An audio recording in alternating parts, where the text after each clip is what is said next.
Hello and welcome to Always Take Notes.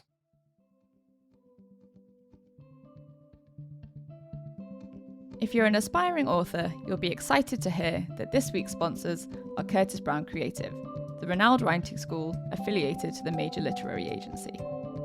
Since launching in 2011, over 150 of their students have gone on to get major book deals. CBC run a wide range of courses covering a variety of topics and genres. If you're interested in bringing your true stories to the page, why not join their 6-week online writing a memoir course with exclusive teaching videos, resources, and writing tasks from best-selling author Kathy Rensenbrink.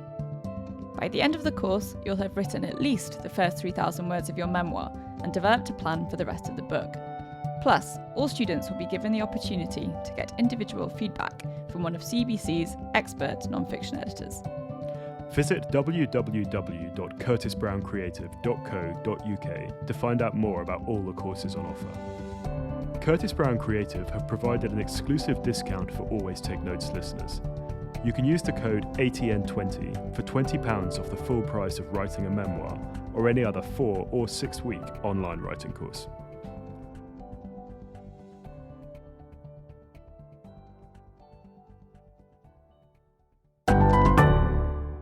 Hello and welcome to Always Take Notes. In this episode, we speak to the journalist, author and filmmaker Sebastian Junger. We spoke with Sebastian about his smash hit debut, The Perfect Storm, his time as a war reporter in the Balkans and Afghanistan, and his latest book, Freedom. Don't be alarmed if you can hear Sebastian's little one, or indeed his cat, at some point during the interview. It's a great episode. We hope you enjoy it. So Sebastian, welcome to Always Take Notes. Really great to have you on the show. I wanted to start by asking about Freedom, about your latest book. So could you tell us a bit about where this project, both the walking on the railroads came from, and then how it evolved into the book, and what some of the ideas you were hoping to address in Freedom were? Yeah, so about 8 or 9 years ago, I decided to take a couple of combat veterans that I knew. That's my little girl in the background, in case you're wondering.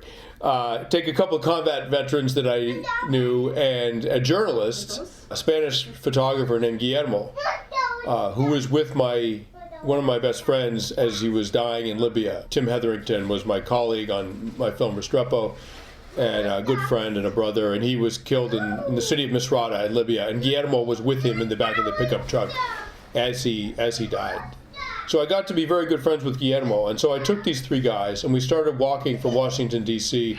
along the railroad lines, and we went north to Philadelphia, and then instead of continuing to New York, where I live, we decided to turn west and head for Pittsburgh in western Pennsylvania. We chose the railroad lines because there are these sort of swaths of no man's land that just cut ribbons through America, and they're totally unmonitored, ungoverned in a way, and they're dangerous, but you can sort of do what you want out there. We were sleeping under bridges and in abandoned buildings and cooking our dinner over fires and getting our water out of creeks. And railroad line goes right through the middle of everything: the farms, the ghettos, industrial barons, the suburbs, like everything. So we were seeing America from the inside out, and essentially vagrants. And we were on the sort of wrong side of the law, basically, and had to, it wasn't combat, but there were things about it that reminded us a little bit of combat in some nice ways, actually. Just that alertness and sense of being in the moment, and very, very tired. It was brutal. We carried everything we needed, and we got food as we went. When we'd go through towns and get food and keep going out onto the lines. We had to dodge the police. So we did that over the course of a year, and I realized, it was in some ways maybe the freest I'd ever been. I mean, every night we were the only people who knew where we were, like under what bridge we were sleeping and what abandoned building we were sleeping. We were the only people who knew where we were, and that's one definition of freedom. It's a sort of nomad's definition of freedom, and it's one that I became very fond of. So then, some years ago, I'd written a book called Tribe, basically about human community and how it works and what are the consequences when you lose it, which is the case for most modern societies. They have lost those communitarian connections that you really buffer people from all kinds of psychological and physical hardships, and we've lost those. So, one's tribe, one's people, one's family, it's something that humans all over the world will risk their lives for, will die for, to protect. And the other thing that humans will die for is their own freedom and the freedom of the people they love. But it's one of these words that it's very, very hard to define. And it's misused horribly in the political conversation. And so I just thought, I want to write a book about freedom and how it works and how it is that humans, and we're unique in this way, humans can defeat in combat, can maintain their autonomy, their ability to be self-defining in the face of a more powerful foe. So in every other species, including chimpanzees that are our closest relatives in the animal kingdom, the larger individual wins the fight, typically a sort of dominant alpha male. Or the larger coalition, the larger army, can defeat a smaller coalition. And in humans, that's not true. A smaller individual can beat a larger individual in a one-on-one fight, and insurgencies defeat empires all the time. In fact, America just experienced that with the Taliban after a bitter 20-year fight.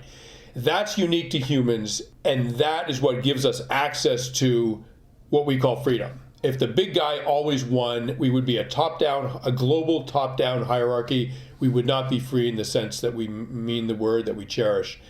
So I wanted to write a book about how that works, and it's divided into 3 sections: run, fight, and think. The first way to stay out of the clutches of a powerful foe is to run away, and usually more mobile. The sort of less powerful you are, the more mobile you are. There's a direct connection between those things. If you can't outrun your oppressor, you're going to have to outfight him. And that's where this interesting dynamic comes in, where smaller insurgencies or individuals, they have disadvantages, but they also have advantages that don't really get taken into account. And then finally, if you can't outfight your oppressor, you're going to have to outthink him. And that's what the labor movement did 100 years ago in the United States, around the steel mills, the textile mills, the Irish uprising of 1916, eventually in the 1920s. That worked. They threw off the British Empire that was only 50 miles away off their coast. They threw them out of Ireland. They basically made occupation so costly that the British Empire withdrew voluntarily, just like U.S. did in Afghanistan. So, without all of those, without that ability, we would not be able to be free, and that is what the book is about. Was it the plan from the beginning then to include these diversions or digressions into history, anthropology and sociology alongside your own journey along the railroad tracks? The journey along the railroad tracks, when I started writing my book Freedom, I didn't even think about that. That wasn't going to be part of the book. That was a sort of afterthought. I just asked myself the question, I thought to myself, if I do the book as envisioned, it's a fairly history-heavy, anthropology-heavy work. I wonder if there's something that can sort of bring it alive a little bit. And then I asked myself the question, what's the freest you've ever been? Completely depends on how you define that word. But in sort of raw physical terms, I came up with the freest you've ever been is the time in your life when no one knew where you were. And that was a sort of an irresistible idea. And so I decided to incorporate that into the book. But it was sort of, late in the game. Could we roll back now to the start of your career and where you first identified an interest in writing or in literature? And I was wondering, did your kind of family background have a role here? I saw you writing this piece you did in Time magazine about your father and how he fled from Spain and things like that. I mean, where did this all start for you? My father grew up in Europe. He was born in Germany. His father was Jewish. They left Germany after the Reichstag fire as things started to turn ugly. They went to Spain. My father's father was part Spanish. They went to Spain, and he was a journalist and an international lawyer. And then when Franco and the fascists came in 1936, they left Spain. They went to France. Then when the Nazis came to France, they came to the United States. And depending on what happens with Donald Trump and MAGA, I might be going back in the other direction. Who knows? But so he had a classic Europe, basically French education at the lycée, and he was incredibly well read. Spoke 5 languages. My father was an amazing man. And I just grew up in a very literary household, and a very history-conscious household, science-conscious household. He was a physicist. And so all of those Enlightenment values were paramount in the home that I grew up in. And I always read a lot. I always liked writing. And then when I was 19 or 20 in college, I was an anthropology major, and I was a very good long distance runner, and I spent a summer training with the top Navajo. The Navajo are a native tribe in Arizona. The top Navajo runners. The Navajo are phenomenally good runners, and it's part of their culture, and just genetically, they're very, very gifted. And I spent a summer training with their top runners, and I wrote a thesis about Navajo long distance running. And at the end of that, it was the most exciting thing I'd ever done. At the end of that, I thought, wow, that's pretty close to journalism. Like, I went somewhere, I researched it, and I wrote about it. And I turned reality into words that people could appreciate. And that to me was just almost like a kind of magic, like a sorcery. I couldn't believe that I could do that, and that I could do it quite well. Like I definitely had a propensity for it. And so I got out of college. I did construction for a while. I waited tables. I did a number of things, but I started in on the long, complicated task of trying to become a successful writer. That was my next question. How did you make those first steps in the freelance world, and particularly how did you make ends meet? I read that you worked as a tree surgeon as well as construction and other kind of odd jobs. Yeah, I found this great job as a climber for tree companies. So I was working with a chainsaw on a rope, 50, 100 feet up in the air, taking trees down sort of from the top down, and dangerous work if you make a mistake, and which I did, and I got hurt. But it gave me the idea of writing about dangerous jobs. And so through my 20s, I sort of freelanced for local publications. I didn't come close to earning a living at that. It was very frustrating and depressing. And I was trying to be, a fiction writer, which was a complete catastrophe. And started doing tree work, and I hit my leg with a chainsaw, and it took a while to recover from that. And I just had this idea: why don't I write about dangerous jobs? They don't get much consideration in this society. And this is back in the early 90s. And I was living in a fishing town named Gloucester, Massachusetts, and a long-time fishing town. And I was there healing from my chainsaw wound when a Gloucester longline boat, sword fishing boat, went down off the Grand Banks, 1,000 miles out at sea in a huge, huge storm. And I just thought, maybe I'll write about that. And I wrote a section about it and sent it to a magazine, and they picked it up. They said, yeah, we'll publish it. And it was like a national magazine. That was a first for me. And then that eventually got turned into my first book called The Perfect Storm. I think I remember reading somewhere that you said that you were kind of attracted to writing about these dangerous jobs because the environment you grew up in, the suburban American environment, seemed that either detached from that or had kind of pushed all of those professions and that kind of life beyond the ken of many of its inhabitants. Is that right? Yeah, I mean, the suburbs are ghastly and soulless in all kinds of ways. And one of them is that they're removed from everything. They're completely unconnected from the complex society that supports them. And people aren't connected to each other. They have, the neighbors don't know neighbors. There's no sense of community. There's no sense of the community being part of a larger organism that they depend on. It's just grotesque. In human terms, it's grotesque. And I found it as a young man, as a teenager, I just found it appalling. For me, it's more of a class issue, and not just a suburban issue. It's a class issue. Like, people who do dangerous jobs are mostly young working class men. And they get killed at incredibly high rates doing this work. Rates equivalent to some combat units, depending on the industry. But it's unbelievably dangerous. Logging, forest firefighting, commercial fishing, underwater diving, underwater welding, rather. It's brutal, and firemen and soldiers sort of get all the glory. But these jobs, they're dirty working class jobs, and these guys who do these jobs are not venerated in any way. They're not even honored. They're not acknowledged. They, as I say in something that I wrote, I can't remember. I was like, guys who drill for oil have trouble getting a date in an oil town. They're at the bottom of the social hierarchy and the economic hierarchy, and the nation completely depends on them, right? Like, if those people stopped doing what they were doing, there'd be no gas, there'd be no wood, there'd be no fish, there'd be nothing, and that's the sort of bizarreness of our society, is that the people we need most generally get the least respect, the least congratulations, the least honor, sort of honoring of their service. So I just thought, in sort of grandiose way that 20-year-olds have, I was like, I'm going to write a book that fixes all that, and I don't know, maybe I helped it a little bit. What was the process of turning that magazine article into a book, both in terms of the research that was required to expand the material, but also pitching it to a publisher and getting an agent and all of that kind of stuff? Weirdly, bizarrely, I already had an agent, a guy who just seemed to like my writing, and I managed to produce I didn't earn him a penny for years on end, but he liked me and he liked my writing, and the process of turning into a book was I just had to do a whole lot more research. I did research for a full year. My advance was tiny. I got $30,000, I think, to write the book, and it took me 3 years to finish researching it and write it. So I kept working as a climber for tree companies to make, because it wasn't nearly enough money to live on. But that kind of work kind of keeps you honest. I wasn't living in Gloucester anymore, but I would do tree work in Boston, and I'd drive up there sort of covered in, wood chips. When you're operating a chainsaw at chest height in a tree and you're sweating, you just get covered in sawdust and wood chips.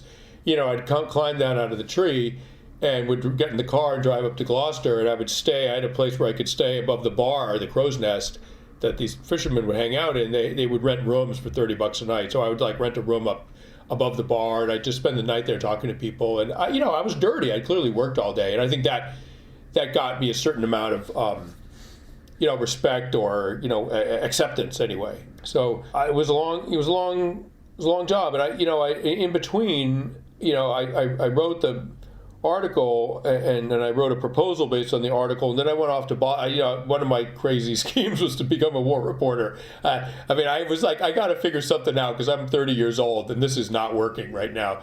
So there was a civil war in Bosnia, and so I went off and got into Sarajevo, which was a city under siege, and started working as working in quotes. I made minuscule amounts of money, but I entered into the world of war reporting and sort of learned that world and fell in love with it. And, I got a fax from my agent, you have to come home, I sold your book. I was extremely disappointed because I was really, really enjoying is a weird word to use in a war, but I was really enjoying what I was doing over there. I felt very important and meaningful in the way that writing a book didn't. But I came home and put in 3 years, and, eventually The Perfect Storm came out, and but as soon as I turned the manuscript in, literally the next day, I got on an airplane and flew to Delhi and on into Kashmir and then eventually into Afghanistan. So I was in Afghanistan in the summer of '96, right when the Taliban were taking over, and so that was So I went back to war reporting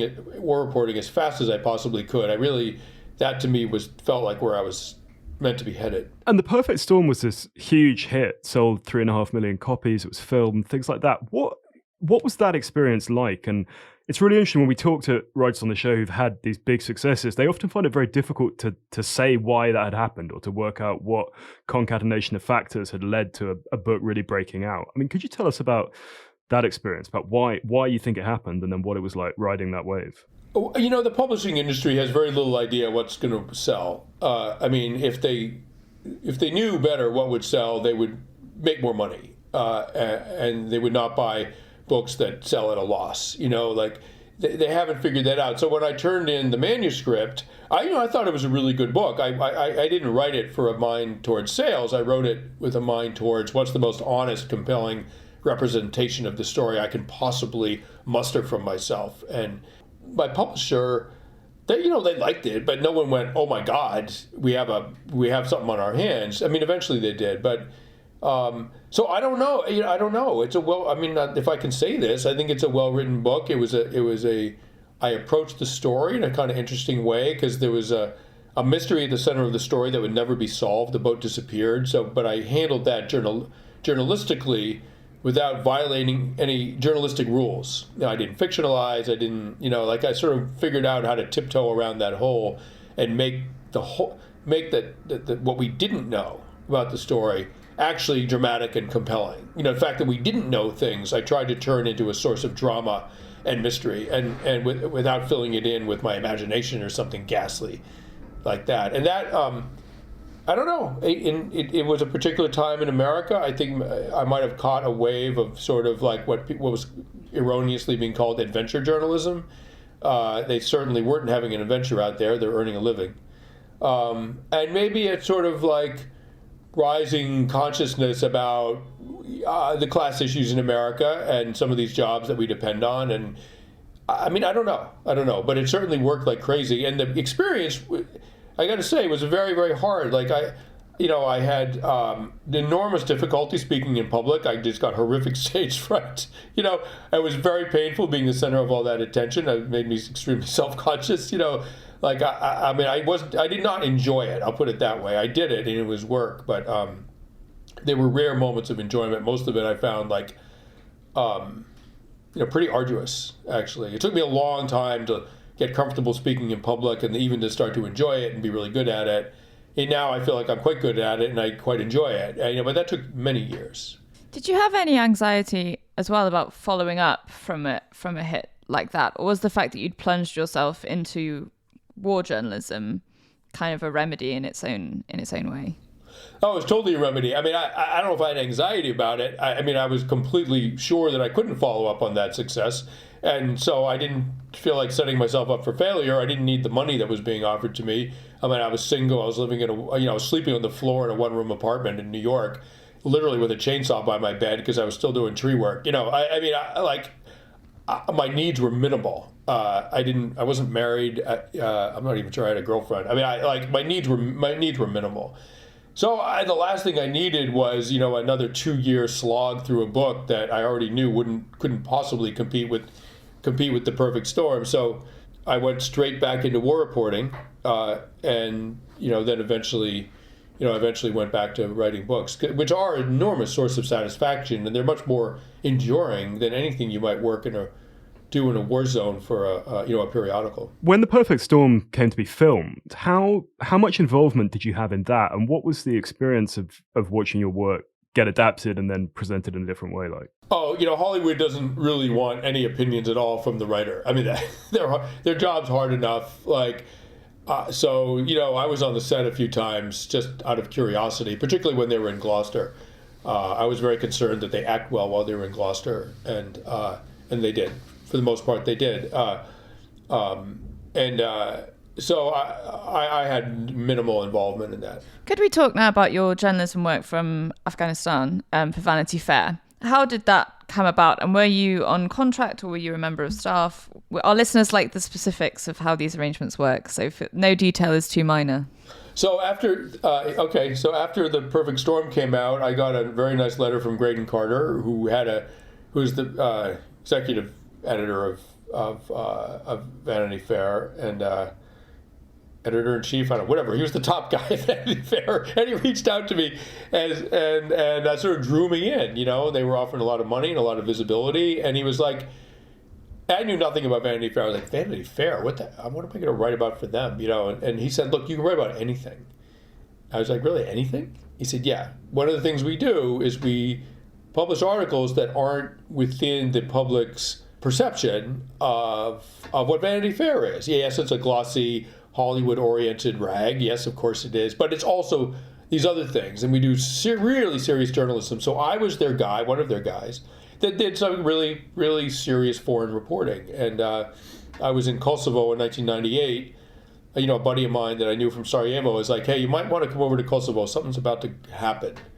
And, indeed, I got there and things kind of blew up. And I wrote a piece for Vanity Fair about the coming war in Kosovo. And Graydon thought I was clairvoyant. Of course, I'm not clairvoyant. I just have friends who tip me off to things who are in the trenches way more than I am. So I just kept, I was in Sierra Leone in 2000. I got there, and 3 days later, this horrific civil war broke out. The next phase of a horrific civil war. I was in Liberia in 2003. Same thing happened. I got there, and 3 days later, the country melted down. A terrifying experience. I was accused of being a spy by Charles Taylor and sort of had to go into hiding. I was eventually evacuated by the U.S. Embassy. It was pretty traumatic. And the suffering in that country when I was there was just still hard to talk about. So I just kept doing things like that. And then in between, went back to book writing. Could we talk a bit about your process as a writer? Again, this is something we really like to get into on the podcast, particularly when you're doing a magazine piece or with a book. What is your your kind of reporting modus operandi, and then particularly when it comes to transferring that material, be it drafts or audio, into the piece. Do you file an outline to an editor and then work through that, or do you try and file clean at the first shot? Like, really, kind of, if you'd be happy, you just really lift the lid on what your process is. So, The Perfect Storm and War required a lot of me being in certain places. I mean, my book War was about a platoon in combat, and I was with them off and on for a year in eastern Afghanistan. So my reporting was the sort of classic notebook in the back pocket, tape recorder in hand, absorbing an environment, along with like real research into science, into history. My two most recent books are almost exclusively sort of what used to be called library research. I mean, I'm not on the ground scribbling notes as things unfold around me. I'm really drilling down into some serious academic and scientific and historical topics and assembling something that's hopefully worth reading. So my process, basically is I do all of my reporting, and I will hire a researcher. I'll tell them what I need. They'll sort of dig stuff up for me and send it to me, and I'll go through the footnotes, and I go through, read through everything and send them another round of stuff that I need. It's faster than me doing it all myself, and I have the funds to do that, and it easily sort of pays off, just in terms of me being efficient and on a deadline. I'm almost completely finished with the research by the time I start writing. And the writing process is interesting because it starts with this huge conceptual leap. Like, you have this mountain of material, and you have to organize it in your mind. I mean, you have to impose a sort of framework on it and an order to it so that you can write the book. And the basic breakdown of the structure of the book, that sort of like blinding flash of insight, for me, doesn't happen when I'm sitting at my desk working. And I don't know what's going to happen, but I think about it. My book War, I remember I was really struggling with, like, if I did a chronological narrative, most of the fighting was at the beginning of sorry, it's my cat's tail. Most of the fighting was at the beginning of the deployment, and then it sort of petered out. If I do a chronological narrative, I mean, it's like, it's a terrible narrative, right? I mean, by the end, nothing's happening. I can't do that. So I had to sort of figure out, I was like, okay, what are the primary experiences of war? I started to shift the paradigm, like what's a different way of organizing this? And I came up with this sort of tripartite organization, which was the three primary experiences of war, as I experienced them, were fear, killing, and love. Love being the bond between combatants that allows them to survive physically and psychologically, emotionally in that environment. Fear, killing, and love. So, I had quite a lot of research and stories organized around those themes while tracking the sort of rough chronology of events in the Korengal. And I had that breakthrough, I think, I don't drink anymore, but back then I did. I had second or third whiskey, sitting in a bar by myself with a notebook and a pen. That was my sort of favorite way of figuring out how to organize a book. I'd go to a very different environment. I'd have a couple of drinks. I tried to think very, very deeply, but the essence of the topic. Not the topic itself, but the essence of the topic. And what is that? And likewise, my book Freedom. How do people maintain their freedom? They run away, they fight, or they play chess. They outthink their opponent. So the equivalent of fear, killing, love would be run, fight, think. So that sort of that conceptual leap, I have to be in a very particular state of mind, and I don't even know how to begin thinking about it, but it finds me.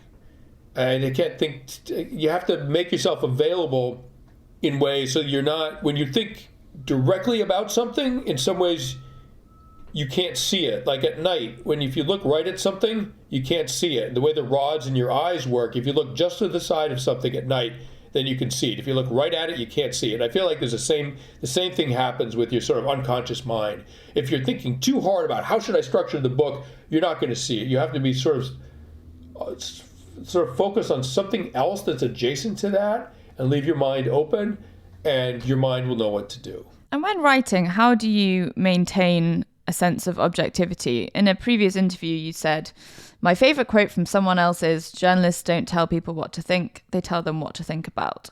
How do you, in your own prose, keep that kind of clarity and that objectivity? I mean, there's many professions in our society that have to do that. I mean, judges have their own opinions about things, right? But they really try to keep those opinions out of their official duties. Juries, likewise.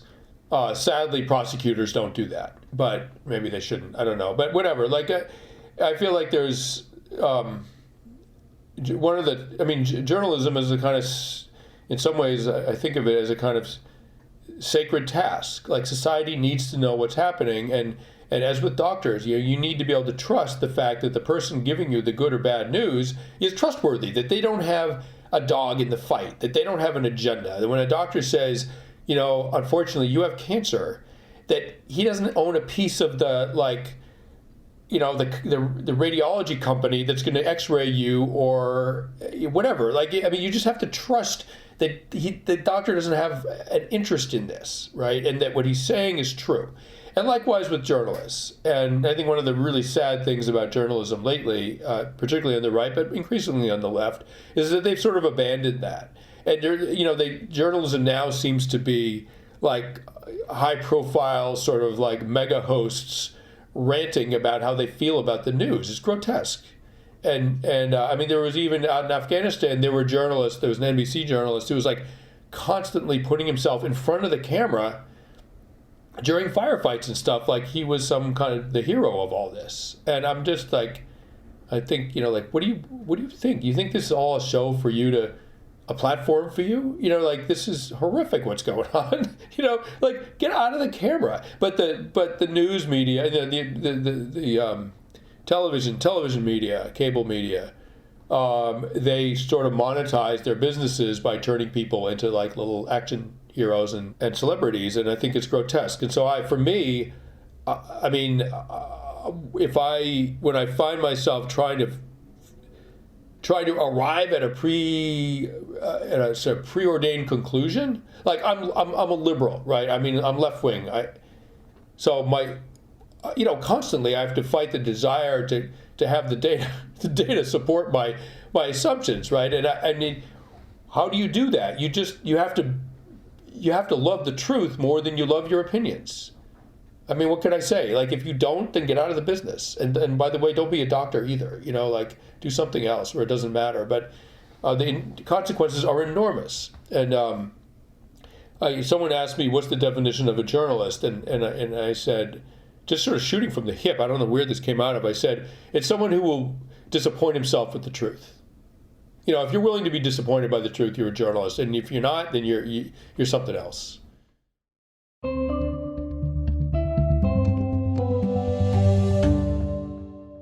Hello, it's Artemis, the producer of Always Take Notes.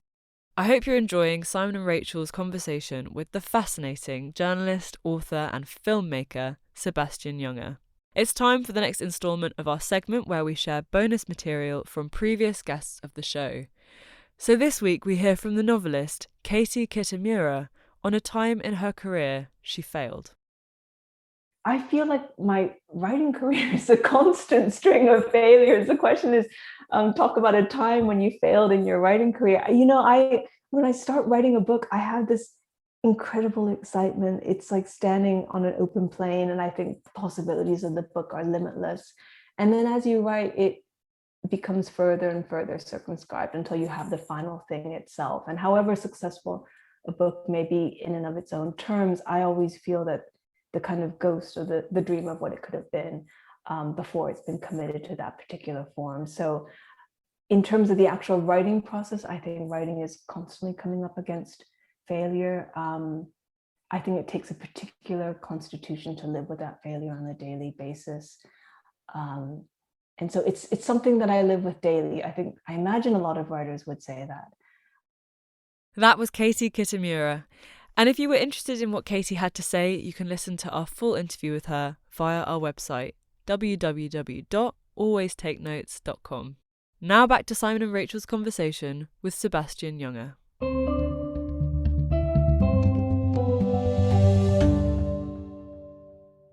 Could you tell us now about your partnership with Tim Hetherington, about how that came about initially and how that developed, and then also the circumstances of Tim's death? Yeah, so I'd been in Afghanistan quite a lot. I was there in '96. I was there in 2000 with Massoud as he fought as he and the Northern Alliance fought the Taliban and Al-Qaeda. I was there in 2001 when his forces overran Kabul, liberated Kabul from the Taliban. And, it all seemed like, after the Taliban were a paper tiger and they folded very, very quickly. And everyone thought the war was over. And then President Bush, sort of moved on to Iraq and left Afghanistan unattended, and the Taliban moved into the vacuum. And so by 2005, I was like, wow, this war is going to last for a while. I want to do something I've never imagined wanting to do, was to be embedded with American soldiers and see what it's like to fight in Afghanistan as an American. What a strange idea, So I did that, and I really, really liked the experience. I thought the guys I was with were amazing. It was all men. It was a combat infantry unit, so it was all men. And I just thought if this same unit goes back to Afghanistan, I had wanted nothing to do with Iraq. I thought Iraq was a travesty. But Afghanistan, I thought we could do some good there. The war made sense to me. I understood it. And I thought we could do a lot of good. And so I thought if they go back to Afghanistan, I want to chronicle them for a whole deployment, one platoon, for a whole deployment. And indeed, they went back to Afghanistan, and so I started following them. And on my second trip there, I needed a good photographer, and Vanity Fair came up with Tim. And I interviewed him, and I liked him, and I said we might be shooting some video as well, because my idea was to write a book about this platoon and to shoot a lot of video. And at the end of it, I was like, maybe I can make a documentary. I had no idea how to do that.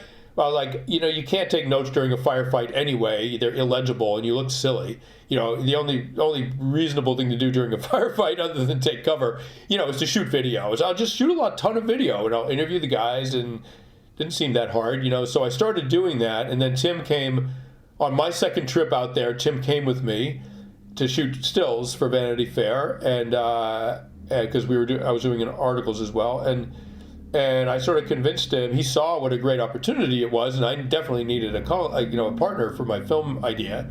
So he was all in, and we were fast friends, almost immediately, and we were in a lot of combat together, and that makes you quite close quite quickly. And so then he, about halfway through the deployment, he went back there.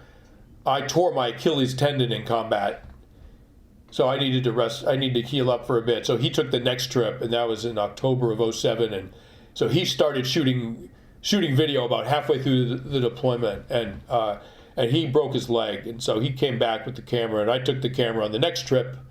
I got blown up. I was in an IED, and I got blown up.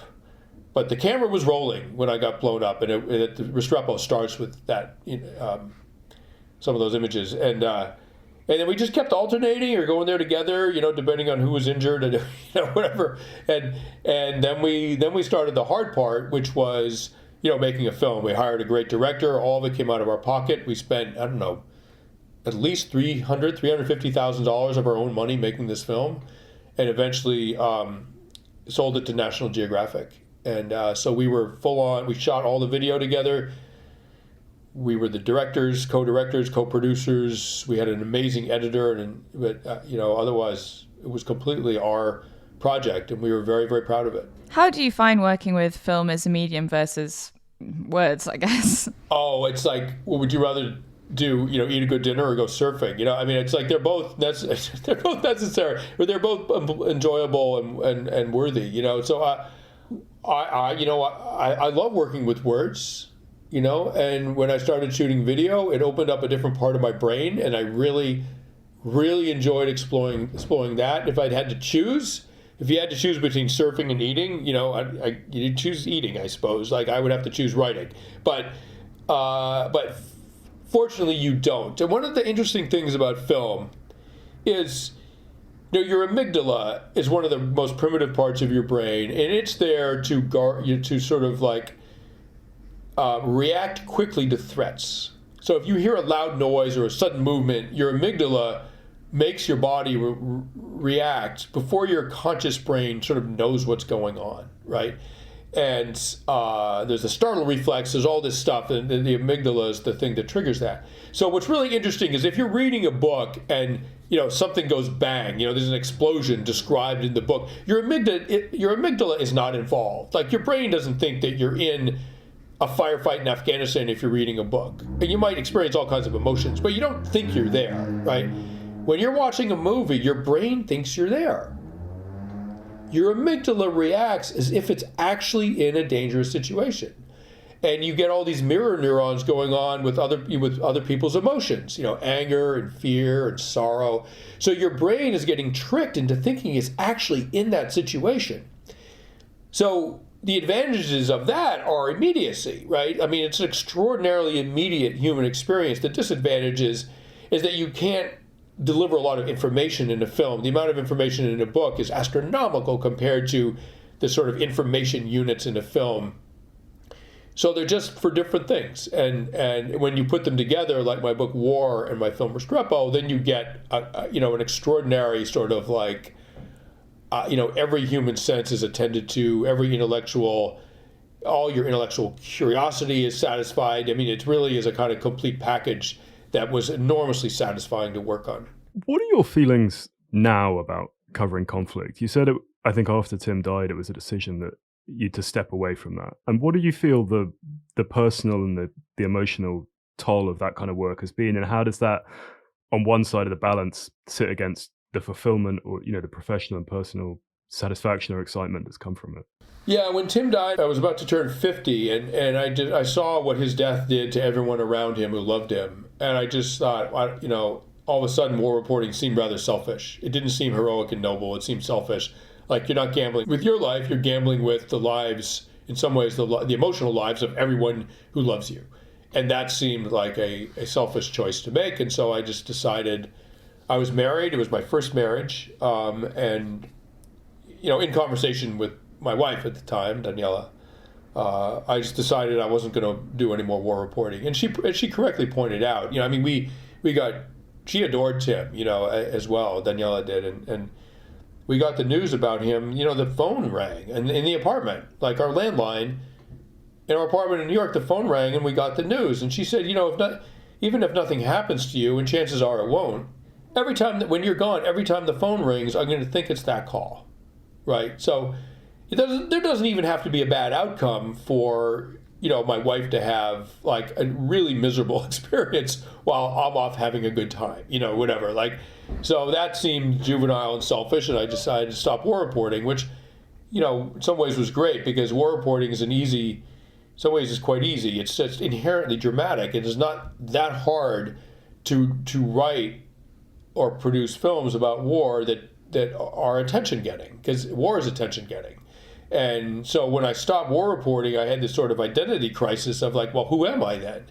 And then that forced me into some much richer terrain intellectually and personally and emotionally. That marriage ended, and you asked about the consequences of war reporting. They're huge. The consequences of trauma are huge, and you can be traumatized in all kinds of ways. Car accidents, deaths of loved ones. Life is painful for everybody eventually, and war reporting definitely painful. And I for years had been struggling with some psychological fallout from war reporting, and I had no idea what it was. I thought something was wrong with me, and I kept having panic attacks, and I would get depressed and quite angry. I mean, I just things that were very out of character, and I didn't understand what was happening. And finally, it was sort of explained to me, like, this is trauma. This is you reacting to trauma. And Liberia was particularly horrific. That was particularly hard for me. And after Tim was killed, like, I just had this avalanche of reactions, sort of trauma reactions, and I wound up breaking up my marriage. I mean, I became extremely depressed and angry, and I wouldn't say suicidal, but I could see how people could be. I could understand that way of thinking about oneself, and I knew I was in trouble when I started thinking, wow, Tim was the lucky one. Like, he got taken out of here before life turned really painful. and I have to go through the whole friggin' thing. Like he's the lucky one. And when I realized I was thinking that, I realized I really had a problem. And my marriage broke up, and a lot of things changed in my life. And I remarried, and I have a wonderful partner and a wonderful family. I have 2 little girls, and I wouldn't think of going near a war zone. I wouldn't think of crossing, running across Houston Street in traffic. You know what I mean? Like, my duty is to my girls and to my wife. Like, there's no other consideration. I have to stay healthy and alive for them. And there is nothing that the only risk I would run would be a risk I would have to run to protect them. There's absolutely no other risk I would ever run for any reason at all. Well, that sounds like a very challenging period, and thank you for talking to us about it with such candor. Did those experiences of conflict, particularly the brotherhood element, influence your decision to write Tribe? Oh, yeah. One of the things that was very painful about my experience in the Korengal was how good it was. And that when you leave, you lose access to that. And what was good about it was that for the first time in my life, I felt like I was part of an organic group that was in a survival situation where more or less everyone was primarily focused on the survival of the group and the welfare of the group. And that duplicates our human origins quite closely. And that kind of, when you override individual concerns for the welfare of the group, what you're actually doing is giving the individuals a greater chance of surviving. A group that's functioning as a group rather than a group of individuals is way more adapted for survival. A platoon in combat that's like that is, tactically speaking, is way more proficient. Everyone's chances of survival go way up. Ironically, you stop thinking about yourself, and your chances of surviving go up because suddenly you're in a group where you're maximizing its capabilities. And there are a lot of neurochemical rewards for being in a situation like that, and then you lose that, and it's incredibly demoralizing, incredibly depressing in ways that you don't even understand at first. And then I just looked around myself at this society, and I just thought, oh my God, this is inhuman. Like, humans we're social primates. We live in groups. And in modern society, we're so affluent, we're so wealthy, we have relegated the threats and the hardships of daily life as humans have known them for hundreds of thousands of years. We've relegated them to the periphery of our experience. We've mechanized everything. We've solved most of our survival problems with technology. And as a result, we don't need each other. In an immediate daily sense, we don't need each other to survive, to feed ourselves, to shelter ourselves, protect ourselves. And that's, I started looking into it. I was like, that's one of the reasons that affluent societies have the highest rates of suicide and depression and postpartum depression and PTSD and addiction and everything else. Like, those are the wealthiest societies that have those high rates. And the lower, the poorer the society, broadly speaking, the poorer the society, the lower the rates of suicide and depression and PTSD. And I think that's because poorer societies, poverty forces people to collaborate, and there's a stress in that, but there's also an incredible psychological buffer.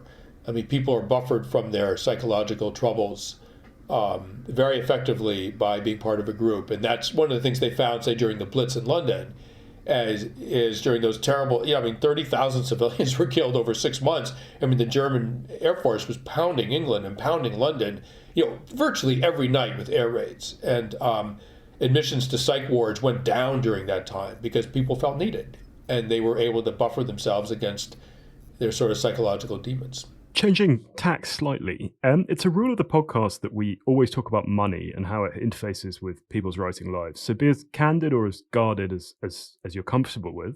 But you've alluded to this period in your 20s when you were kind of broke, doing tree surgery to pay, the big hit with the book, putting a lot of your own money into Restrepo. How throughout your writing life has the financial side worked? It doesn't affect my writing at all. Good writing is good writing, bad writing is bad writing. My desire is to be a good writer, to write well about important topics. And I would do that if I was flat broke or enormously wealthy, and I'm neither. So it has nothing to do with my writing. I mean, I own property, I have a mortgage, I have a family. I got divorced, so I gave all my money away, or most of it anyway, because I was very, very concerned that my ex-wife, who I'm very fond of, and we're still good friends, I really wanted to make sure that, that she would be okay, and I just like, if I can't earn this money again, then it's my bad, it's my problem. So, my relationship with money is very, I don't think much of it. Certainly, my human relations trump financial concerns like every single time, and I think that's one of the reasons I'm a fairly happy person.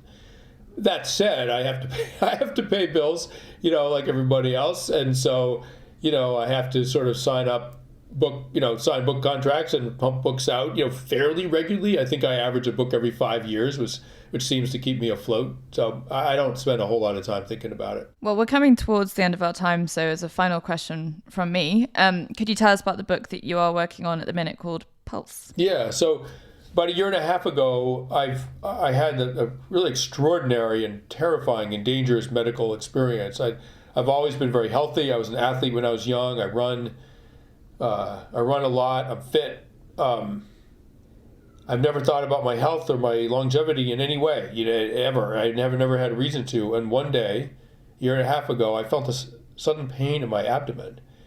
And within a few minutes, I couldn't stand up. I was losing consciousness. And I didn't realize, but I had an undiagnosed, asymptomatic aneurysm in my pancreatic artery, which is this little artery in your abdomen, and no one thinks much about it. But I had an aneurysm in it, a ballooning of the artery, just for congenital reasons, and totally unrelated to any health issue, just a kind of freak anatomical anomaly. And it ruptured, it burst, and I started bleeding out into my own abdomen. And of course, if I had a gunshot wound, that amount of blood would have made sense. I'd be like, oh my God, I'm bleeding out of my gunshot wound. But there was no wound. I had no way to know what was happening. It was all pooling in my abdomen. And I lost 2/3 of my blood. And by the time they got me to the hospital, 90 minutes later, it took an hour and a half to get to the hospital, I was basically on the threshold of death. I was still conscious, but my blood pressure was 60/40, and I was on the way out the door. And right at the end, I felt myself getting pulled into this dark pit underneath me, and the doctor was busy cutting my neck open to put a line into my jugular to get enough blood into me to save my life. And so he's doing that, and this pit opened up under me, and I started to get pulled down into the pit, and my dead father appeared to welcome me. I'm an atheist. My dad was a physicist. He was an atheist. I'm not religious. I don't believe in anything. I believe in the human spirit, and I believe in human love, but I don't believe in anything mystical or supernatural, any of that stuff. And there was my dead father welcoming me, and I didn't know I was dying. I had no idea I was dying.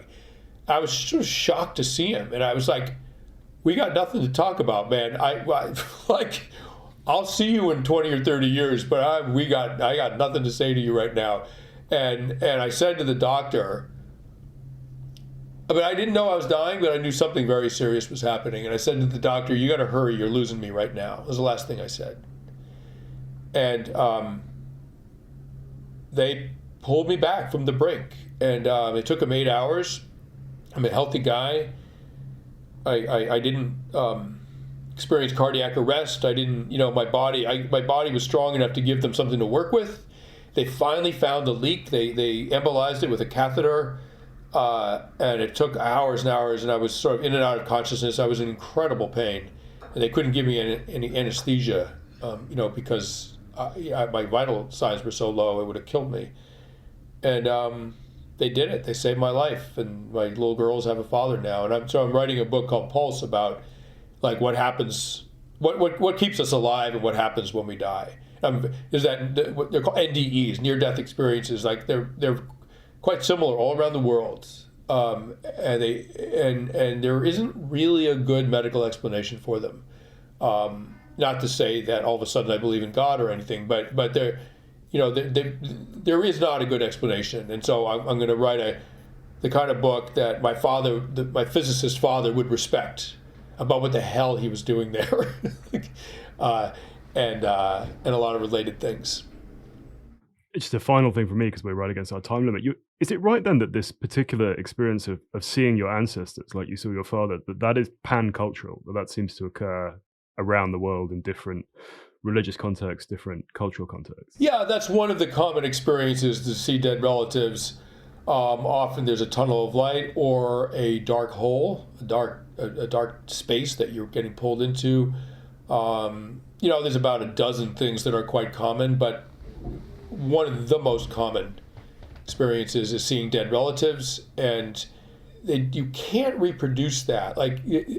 People, when they're dying, they release ketamine into their brain, which is a hallucinogen. People that take ketamine don't see dead relatives. They have all kinds of crazy visions, that endogenous DMT, oxygen deprivation, all these things that happen to a dying person.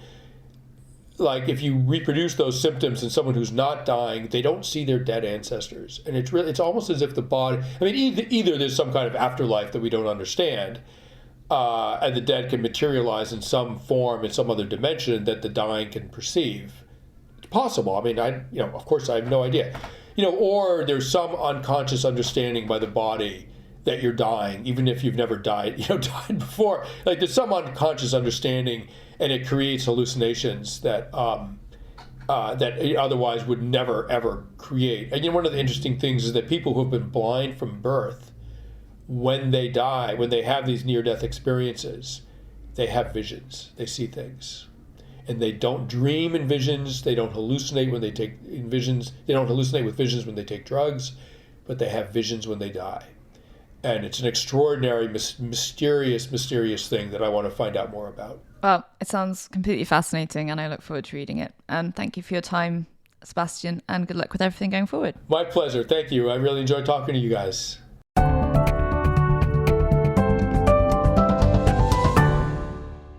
That was your Always Take Notes interview with Sebastian Junger. He's on Twitter at Sebastian Junger. He has a website, sebastianjunger.com, and his latest book, Freedom, is published by Fourth Estate.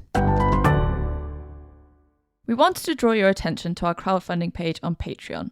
If you've been enjoying Always Take Notes, please do consider supporting us there. It helps us to keep the podcast going. If you support us on Patreon, you can get a great selection of rewards, including a shout out on the show and a selection of successful magazine pitches. If you pledge $10 a month, you also get a free 2-month trial to Otter, worth $26, alongside the other rewards. Otter offers automated transcription and live note-taking for in-person and virtual meetings. I found it to be a huge help when organising interview material. Thanks again for supporting Always Take Notes. Hello, it's us again. Simon, what was your takeaway from the interview with Sebastian? I really enjoyed the conversation. I've never met Sebastian, but I've corresponded with him for almost a decade, I suppose. He was very helpful with my book on the army from before it was a thing, and then also when it ran into difficulties. And I've read his work for a long time, so I thought it was very interesting to kind of hear about his career, but also, as with a number of writers we've had on the show, to kind of probe underneath a massive initial success. What it was like with The Perfect Storm, that he went from this kind of fairly hand-to-mouth magazine writer lifestyle to having this smash hit and this movie, and then almost trying to get away from that by going off and covering conflict. And then this sort of other turn that he's sort of now taken in his life from moving away from that. What about you, Rachel? Yeah, I really admired and was moved by his honesty when describing the sort of psychological effects of his war reporting. I guess the role of the war reporter can be glamorized. It's not always, but it was refreshing that he kind of pierced that mystique. And he was also another guest that's combined writing with filmmaking to great success, and enjoyed a multifaceted career. Anyway, what have you been up to, Rachel? I'm thrilled to announce that a couple of weeks ago, the Portuguese feminist piece was finally published. So just in case any listeners wanted to hold me accountable, it was written and was published. So that was good. And now starting a novel for potential review, and the aforementioned profile pieces / other things coming up over the summer. How about you, Simon? Very exciting. I worked all weekend to get a magazine piece done, but I got it done and filed it yesterday. And I also got another round of edits done on my proposal. So I felt a kind of... actually a real sort of sense of relief from having got those two things off my desk. So I've just had a nice day off today in the sun, which is very pleasant. and then kind of just working out. I've got to do another edit this week, but then working out what the next steps are, bits of work. So it's good, but I felt a bit of a breakthrough with those. Excellent. Anyway, this has been Always Take Notes, hosted by me, Simon Acombe. And me, Rachel Lloyd. Our producer and social media editor is Artemis Irvin. Our score is by Jess Danheiser, and our graphic design is by James Edgar. If you'd like to follow us on social media, we're on Instagram under Always Take Notes. We're on Twitter at Take Notes Always. If you'd like to support us on our crowdfunding page on Patreon, we're under Always Take Notes. And if you'd like to leave a review on iTunes or get in touch with us via our website, please do. Many thanks. Goodbye.